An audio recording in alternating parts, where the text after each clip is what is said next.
Parlamento Nasional preocupa com a situação labarik minoridade, nibe continua faansasang ia dalang nining.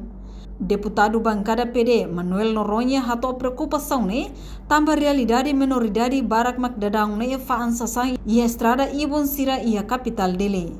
Ia Constituição heridet ele, artigo sanolo racing walu kuliah konaba proteção labarik ia linha dahulu katak, labarik sira ia direito ba proteção especial, usi família, comunidade, no mos estado, liu hasoro hahalok discriminação no violência.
Enquanto Comando PNTL dele, cada fim de semana, hahu halau ona operação e a capital dele, onde prevene envolvimento minoridade faansasang e a fatin nebe risco basira.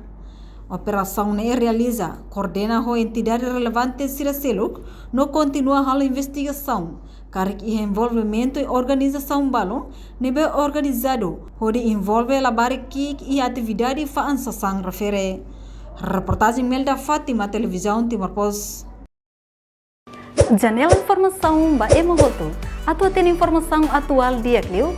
Kita haluha. Haneham botão subscribe, like. Halo comentário no fahe tutang ba media sosial hoto.